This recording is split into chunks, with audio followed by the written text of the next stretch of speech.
ओम श्री राधा कृष्णाभ्यां नमः। ब्रह्मकृत श्री कृष्ण स्तोत्रम। प्रिय भक्तों, आज हम आप सभी के लिए ब्रह्मदेव द्वारा रचित भगवान श्री कृष्ण का अत्यंत ही पावन और परम कल्याणकारी स्तोत्र श्रवण कराएंगे। इंद्रिय सुख और माया में लिप्त अगर कोई व्यक्ति को थोड़ा भी ज्ञान आ जाए और वह योगी राज भगवान श्री कृष्ण को मन में स्थापित कर इस दिव्य स्तोत्र का नित्य पाठ करता है या इसे श्रवण करता है तो निश्चय ही इंद्रिय सुख माया का एक खेल लगने लगेगा। इस स्तोत्र को बिल्कुल सतर्कता और एकाग्रता से सुने और पूर्ण सुने। आप भाग्यवान हैं, क्योंकि कोई भी व्यक्ति ऐसे स्तोत्र का श्रवण भगवान श्री कृष्ण की कृपा के बिना नहीं कर सकता। यह कृष्ण स्तोत्र स्वयं परम ज्ञानी ब्रह्मा जी के द्वारा रचित है। इस स्तोत्र का वर्णन श्री ब्रह्म वैवर्त महापुराण के श्री कृष्ण जन्म खंड के 32वें अध्याय में मिलता है। इस स्तोत्र का नित्य पठन और श्रवण करना भगवान श्री कृष्ण की कृपा प्राप्त करना ही है। भगवान श्री कृष्ण की निष्काम भक्ति व्यक्ति को अपनी वर्तमान स्थिति से कई गुना ऊपर उठा देती है। भगवान श्री कृष्ण की निरंतर भक्ति से परिपूर्ण व्यक्ति शीघ्र ही मायाजाल को जीत लेता है और उत्तम ज्ञान की प्राप्ति करता है। भगवान श्री कृष्ण के भक्त से श्रेष्ठ इस दुनिया में और कुछ भी नहीं हो सकता। ऐसे ही गुप्त और रहस्यमय स्तोत्र हम आपके लिए लेकर आते रहेंगे। हमारे इस चैनल के लिए आप सब्सक्राइब अवश्य करें। वीडियो यदि पसंद आए तो दिल से लाइक करें, और यदि आप भी भगवान श्री कृष्ण की कृपा प्राप्त करना चाहते हैं तो कमेंट में जय श्री कृष्ण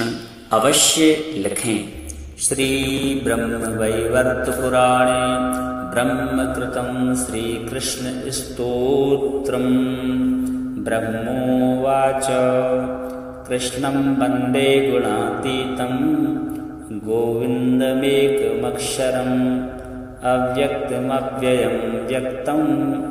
गोपवेशविधायिनं किशोरवयसं शान्तं गोपीकान्तं मनोहरं नवीननीरदश्यामं कोटिकन्दर्पसुन्दरं वृन्दावनवनाभ्यरणे रासमण्डलसंस्थितं रासेश्वरं राशिवासं रासोल्लाससमुत्सुकम् इत्येवमुक्त्वा तं नत्वा रत्नसिंहासने वरे नारायणेशौ सम्भाष्य सा उवाच तदाज्ञया इति ब्रह्मा कृतं स्तोत्रं प्रातरुत्थाय यः पठेत् पापानि तस्य नश्यन्ति दुःस्वप्नः सुस्वप्नो भवेत्। भक्तिर्भवति गोविन्दे श्रीपुत्रपौत्रवर्धिनी अकीर्तिः क्षयमाप्नोति सत्कीर्तिर्वर्धते चिरम्। ब्रह्मोवाच कृष्णं वन्दे गुणातीतं गोविन्दमेकमक्षरम् अव्यक्तमव्ययं व्यक्तं गोपवेशविधायिनं किशोरवयसं शान्तं गोपीकान्तं मनोहरं नवीननीरदश्यामं कोटिकन्दर्पसुन्दरं वृन्दावनवनाभ्यरणे रासमण्डलसंस्थितं रासेश्वरं राशिवासं रासोल्लाससमुत्सुकम् इत्येवमुक्त्वा तं नत्वा रत्नसिंहासने वरे नारायणेशौ सम्भाष्य सा उवाच तदाज्ञया इति ब्रह्मा कृतं स्तोत्रं प्रातरुत्थाय यः पठेत् पापानि तस्य नश्यन्ति दुःस्वप्नः सुस्वप्नो भवेत्। भक्तिर्भवति गोविन्दे श्रीपुत्रपौत्रवर्धिनी अकीर्तिः क्षयमाप्नोति सत्कीर्तिर्वर्धते चिरम्। ब्रह्मोवाच कृष्णं वन्दे गुणातीतं गोविन्दमेकमक्षरम् अव्यक्तमव्ययं व्यक्तं गोपवेशविधायिनं किशोरवयसं शान्तं गोपीकान्तं मनोहरं नवीननीरदश्यामं कोटिकन्दर्पसुन्दरं वृन्दावनवनाभ्यरणे रासमण्डलसंस्थितं रासेश्वरं राशिवासं रासोल्लाससमुत्सुकम् इत्येवमुक्त्वा तं नत्वा रत्नसिंहासने वरे नारायणेशौ सम्भाष्य सा उवाच तदाज्ञया इति ब्रह्मा कृतं स्तोत्रं प्रातरुत्थाय यः पठेत् पापानि तस्य नश्यन्ति दुःस्वप्नः सुस्वप्नो भवेत्। भक्तिर्भवति गोविन्दे श्रीपुत्रपौत्रवर्धिनी अकीर्तिः क्षयमाप्नोति सत्कीर्तिर्वर्धते चिरम्। ब्रह्मोवाच कृष्णं वन्दे गुणातीतं गोविन्दमेकमक्षरम् अव्यक्तमव्ययं व्यक्तं गोपवेशविधायिनं किशोरवयसं शान्तं गोपीकान्तं मनोहरं नवीननीरदश्यामं कोटिकन्दर्पसुन्दरं वृन्दावनवनाभ्यरणे रासमण्डलसंस्थितं रासेश्वरं राशिवासं रासोल्लाससमुत्सुकम् इत्येवमुक्त्वा तं नत्वा रत्नसिंहासने वरे नारायणेशौ सम्भाष्य सा उवाच तदाज्ञया इति ब्रह्मा कृतं स्तोत्रं प्रातरुत्थाय यः पठेत् पापानि तस्य नश्यन्ति दुःस्वप्नः सुस्वप्नो भवेत्। भक्तिर्भवति गोविन्दे श्रीपुत्रपौत्रवर्धिनी अकीर्तिः क्षयमाप्नोति सत्कीर्तिर्वर्धते चिरम्। ब्रह्मोवाच कृष्णं वन्दे गुणातीतं गोविन्दमेकमक्षरम् अव्यक्तमव्ययं व्यक्तं गोपवेशविधायिनं किशोरवयसं शान्तं गोपीकान्तं मनोहरं नवीननीरदश्यामं कोटिकन्दर्पसुन्दरं वृन्दावनवनाभ्यरणे रासमण्डलसंस्थितं रासेश्वरं राशिवासं रासोल्लाससमुत्सुकम् इत्येवमुक्त्वा तं नत्वा रत्नसिंहासने वरे नारायणेशौ सम्भाष्य सा उवाच तदाज्ञया इति ब्रह्मा कृतं स्तोत्रं प्रातरुत्थाय यः पठेत् पापानि तस्य नश्यन्ति दुःस्वप्नः सुस्वप्नो भवेत्। भक्तिर्भवति गोविन्दे श्रीपुत्रपौत्रवर्धिनी अकीर्तिः क्षयमाप्नोति सत्कीर्तिर्वर्धते चिरम्। ब्रह्मोवाच कृष्णं वन्दे गुणातीतं गोविन्दमेकमक्षरम् अव्यक्तमव्ययं व्यक्तं गोपवेशविधायिनं किशोरवयसं शान्तं गोपीकान्तं मनोहरं नवीननीरदश्यामं कोटिकन्दर्पसुन्दरं वृन्दावनवनाभ्यरणे रासमण्डलसंस्थितं रासेश्वरं राशिवासं रासोल्लाससमुत्सुकम् इत्येवमुक्त्वा तं नत्वा रत्नसिंहासने वरे नारायणेशौ सम्भाष्य सा उवाच तदाज्ञया इति ब्रह्मा कृतं स्तोत्रं प्रातरुत्थाय यः पठेत् पापानि तस्य नश्यन्ति दुःस्वप्नः सुस्वप्नो भवेत् भक्तिर्भवति गोविन्दे श्रीपुत्रपौत्रवर्धिनी अकीर्तिः क्षयमाप्नोति सत्कीर्तिर्वर्धते चिरम् ब्रह्मोवाच कृष्णं वन्दे गुणातीतं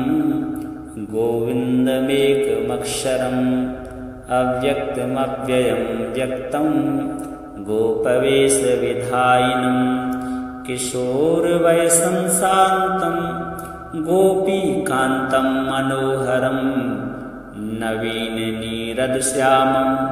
कोटिकन्दर्पसुन्दरं वृन्दावनवनाभ्यरणे रासमण्डलसंस्थितं रासेश्वरं राशिवासं रासोल्लाससमुत्सुकम् इत्येवमुक्त्वा तं नत्वा रत्नसिंहासने वरे नारायणेशौ सम्भाष्य सा उवाच तदाज्ञया इति ब्रह्मा कृतं स्तोत्रं प्रातरुत्थाय यः पठेत् पापानि तस्य नश्यन्ति दुःस्वप्नः सुस्वप्नो भवेत् भक्तिर्भवति गोविन्दे श्रीपुत्रपौत्रवर्धिनी अकीर्तिः क्षयमाप्नोति सत्कीर्तिर्वर्धते चिरम् ब्रह्मोवाच कृष्णं वन्दे गुणातीतं गोविन्दमेकमक्षरम् अव्यक्तमव्ययं व्यक्तं गोपवेशविधायिनं किशोरवयसं शान्तं गोपीकान्तं मनोहरं नवीननीरदश्यामं कोटिकन्दर्पसुन्दरं वृन्दावनवनाभ्यरणे रासमण्डलसंस्थितं रासेश्वरं राशिवासं रासोल्लाससमुत्सुकम् इत्येवमुक्त्वा तं नत्वा रत्नसिंहासने वरे नारायणेशौ सम्भाष्य सा उवाच तदाज्ञया इति ब्रह्मा कृतं स्तोत्रं प्रातरुत्थाय यः पठेत् पापानि तस्य नश्यन्ति दुःस्वप्नः सुस्वप्नो भवेत् भक्तिर्भवति गोविन्दे श्रीपुत्रपौत्रवर्धिनी अकीर्तिः क्षयमाप्नोति सत्कीर्तिर्वर्धते चिरम् ब्रह्मोवाच कृष्णं वन्दे गुणातीतं गोविन्दमेकमक्षरम् अव्यक्तमव्ययं व्यक्तं गोपवेशविधायिनं किशोरवयसं शान्तं गोपीकान्तं मनोहरं नवीननीरदश्यामं कोटिकन्दर्पसुन्दरं वृन्दावनवनाभ्यरणे रासमण्डलसंस्थितं रासेश्वरं राशिवासं रासोल्लाससमुत्सुकम् इत्येवमुक्त्वा तं नत्वा रत्नसिंहासने वरे नारायणेशौ सम्भाष्य सा उवाच तदाज्ञया इति ब्रह्मा कृतं स्तोत्रं प्रातरुत्थाय यः पठेत् पापानि तस्य नश्यन्ति दुःस्वप्नः सुस्वप्नो भवेत् भक्तिर्भवति गोविन्दे श्रीपुत्रपौत्रवर्धिनी अकीर्तिः क्षयमाप्नोति सत्कीर्तिर्वर्धते चिरम् ब्रह्मोवाच कृष्णं वन्दे गुणातीतं गोविन्दमेकमक्षरम् अव्यक्तमव्ययं व्यक्तं गोपवेशविधायिनं किशोरवयसं शान्तं गोपीकान्तं मनोहरं नवीननीरदश्यामं कोटिकन्दर्पसुन्दरं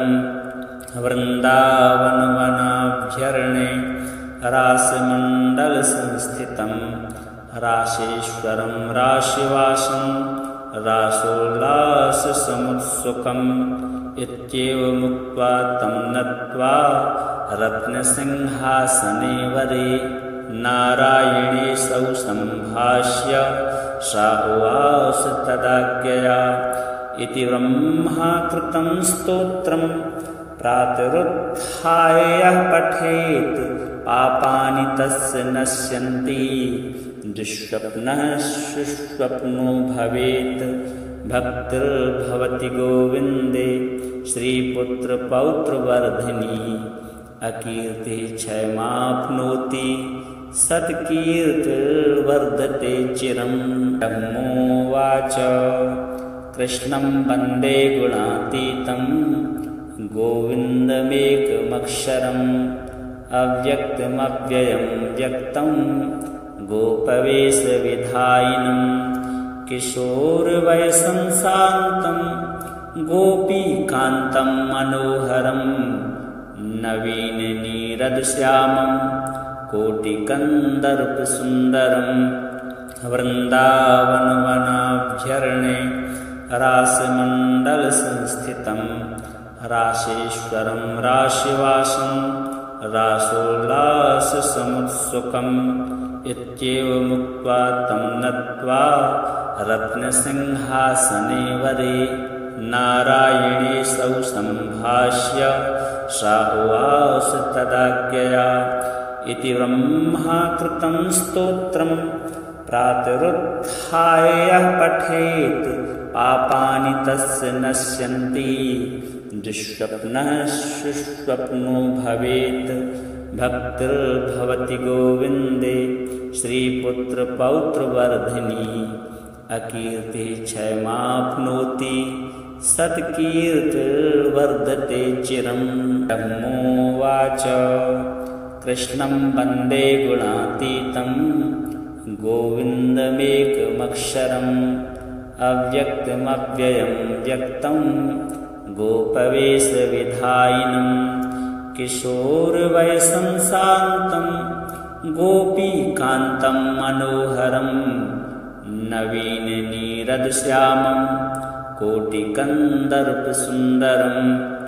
वृन्दावनवनाभ्यरणे रासमण्डलसंस्थितं रासेश्वरं राशिवासं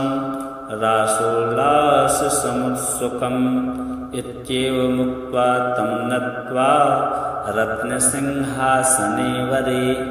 नारायणेशौ सम्भाष्य सा उवाच तदाज्ञया इति ब्रह्मा कृतं स्तोत्रं प्रातरुत्थाय यः पठेत् पापानि तस्य नश्यन्ति दुःस्वप्नः सुस्वप्नो भवेत् भक्तिर्भवति गोविन्दे श्रीपुत्रपौत्रवर्धिनी अकीर्तिः क्षयमाप्नोति सत्कीर्तिर्वर्धते चिरं ब्रह्मोवाच कृष्णं वन्दे गुणातीतं गोविन्दमेकमक्षरम् अव्यक्तमव्ययं व्यक्तं गोपवेशविधायिनं किशोरवयसं शान्तं गोपीकान्तं मनोहरं नवीननीरदश्यामं कोटिकन्दर्पसुन्दरं वृन्दावनवनाभ्यरणे रासमण्डलसंस्थितं रासेश्वरं राशिवासं रासोल्लाससमुत्सुकम् इत्येवमुक्त्वा तं नत्वा रत्नसिंहासने वरे नारायणेशौ सम्भाष्य सा उवाच तदाज्ञया इति ब्रह्मा कृतं स्तोत्रं प्रातरुत्थाय यः पठेत् पापानि तस्य नश्यन्ति दुःस्वप्नः सुस्वप्नो भवेत् भक्तिर्भवति गोविन्दे श्रीपुत्रपौत्रवर्धिनी अकीर्तिः क्षयमाप्नोति सत्कीर्तिर्वर्धते चिरं ब्रह्मोवाच कृष्णं वन्दे गुणातीतं गोविन्दमेकमक्षरम् अव्यक्तमव्ययं व्यक्तं गोपवेशविधायिनं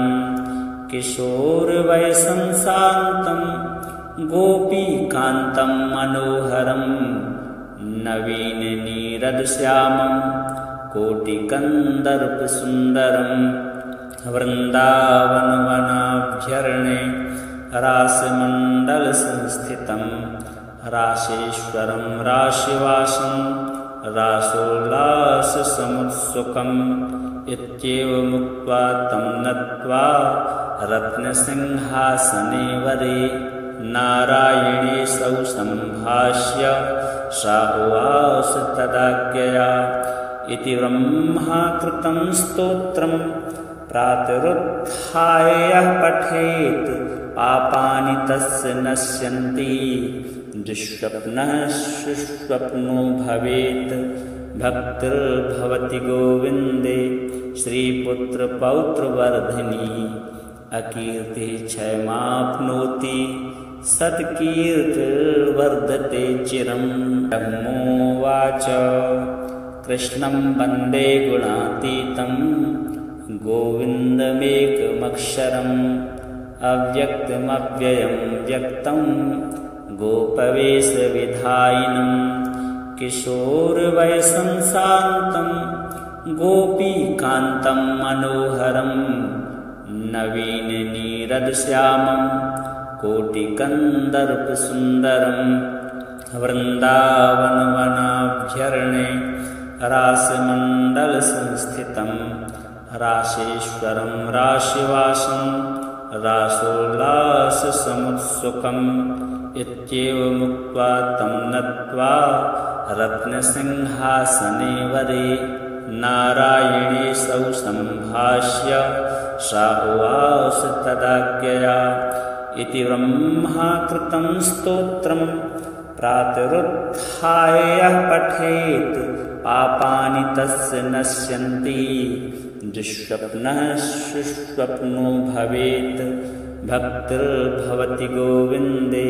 श्रीपुत्रपौत्रवर्धिनी अकीर्तिः क्षयमाप्नोति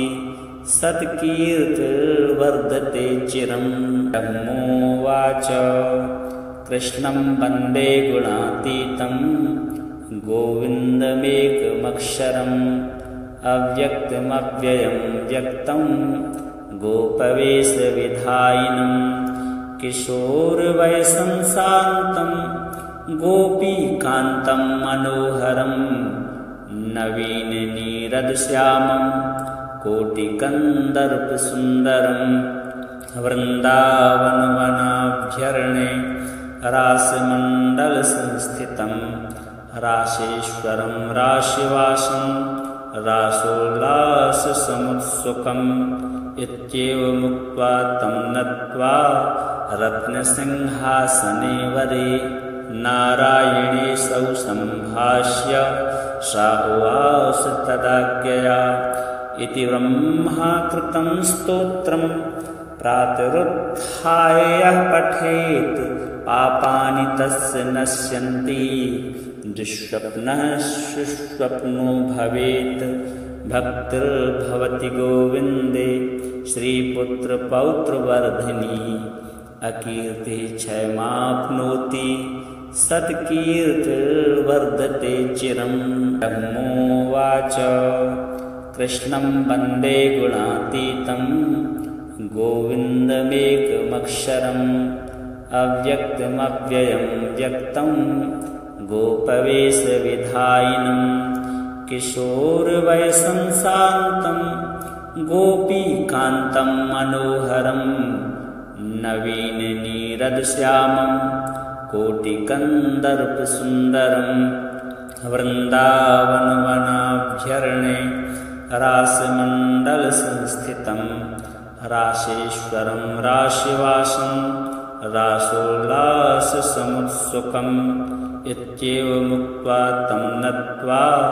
रत्नसिंहासने वरे नारायणेशौ सम्भाष्य सा उवाच तदाज्ञया इति ब्रह्मा कृतं स्तोत्रं प्रातरुत्थाय यः पठेत् पापानि तस्य नश्यन्ति दुःस्वप्नः सुस्वप्नो भवेत् भक्तिर्भवति गोविन्दे श्रीपुत्रपौत्रवर्धिनी अकीर्तिः क्षयमाप्नोति सत्कीर्तिर्वर्धते चिरम् ब्रह्मोवाच कृष्णं वन्दे गुणातीतं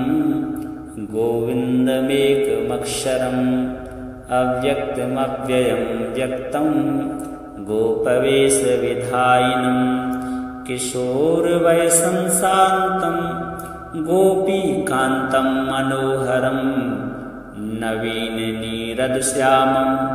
कोटिकन्दर्पसुन्दरं वृन्दावनवनाभ्यर्णे रासमण्डलसंस्थितं रासेश्वरं राशिवासं रासोल्लाससमुत्सुकम् इत्येवमुक्त्वा तं नत्वा रत्नसिंहासने वरे नारायणेशौ सम्भाष्य सा उवाच तदाज्ञया इति ब्रह्मा कृतं स्तोत्रं प्रातरुत्थाय यः पठेत् पापानि तस्य नश्यन्ति दुःस्वप्नः सुस्वप्नो भवेत् भक्तिर्भवति गोविन्दे श्रीपुत्रपौत्रवर्धिनी अकीर्तिः क्षयमाप्नोति सत्कीर्तिर्वर्धते चिरम् ब्रह्मोवाच कृष्णं वन्दे गुणातीतं गोविन्दमेकमक्षरम् अव्यक्तमव्ययं व्यक्तं गोपवेशविधायिनं किशोरवयसं शान्तं गोपीकान्तं मनोहरं नवीननीरदश्यामं कोटिकन्दर्पसुन्दरं वृन्दावनवनाभ्यर्णे रासमण्डलसंस्थितं रासेश्वरं राशिवासं रासोल्लाससमुत्सुकम् इत्येवमुक्त्वा तं नत्वा रत्नसिंहासने वरे नारायणेशौ सम्भाष्य सा उवाच तदाज्ञया इति ब्रह्मा कृतं स्तोत्रं प्रातरुत्थाय यः पठेत् पापानि तस्य नश्यन्ति दुःस्वप्नः सुस्वप्नो भवेत् भक्तिर्भवति गोविन्दे श्रीपुत्रपौत्रवर्धिनी अकीर्तिः क्षयमाप्नोति सत्कीर्तिर्वर्धते चिरम् ब्रह्मोवाच कृष्णं वन्दे गुणातीतं गोविन्दमेकमक्षरम् अव्यक्तमव्ययं व्यक्तं गोपवेशविधायिनं किशोरवयसं शान्तं गोपीकान्तं मनोहरं नवीननीरदश्यामं कोटिकन्दर्पसुन्दरं वृन्दावनवनाभ्यर्णे रासमण्डलसंस्थितं रासेश्वरं राशिवासं रासोल्लाससमुत्सुकम् इत्येवमुक्त्वा तं नत्वा रत्नसिंहासने वरे नारायणेशौ सम्भाष्य सा उवाच तदाज्ञया इति ब्रह्मा कृतं स्तोत्रं प्रातरुत्थाय यः पठेत् पापानि तस्य नश्यन्ति दुःस्वप्नः सुस्वप्नो भवेत् भक्तिर्भवति गोविन्दे श्रीपुत्रपौत्रवर्धिनी अकीर्तिः क्षयमाप्नोति सत्कीर्तिर्वर्धते चिरम् ब्रह्मोवाच कृष्णं वन्दे गुणातीतं गोविन्दमेकमक्षरम् अव्यक्तमव्ययं व्यक्तं गोपवेशविधायिनं किशोरवयसं शान्तं गोपीकान्तं मनोहरं नवीननीरदश्यामं कोटिकन्दर्पसुन्दरं वृन्दावनवनाभ्यरणे रासमण्डलसंस्थितं रासेश्वरं राशिवासं रासोल्लाससमुत्सुकम् इत्येवमुक्त्वा तं नत्वा रत्नसिंहासने वरे नारायणेशौ सम्भाष्य सा उवाच तदाज्ञया इति ब्रह्मा कृतं स्तोत्रं प्रातरुत्थाय यः पठेत् पापानि तस्य नश्यन्ति दुःस्वप्नः सुस्वप्नो भवेत् भक्तिर्भवति गोविन्दे श्रीपुत्रपौत्रवर्धिनी अकीर्तिः क्षयमाप्नोति सत्कीर्तिर्वर्धते चिरम्।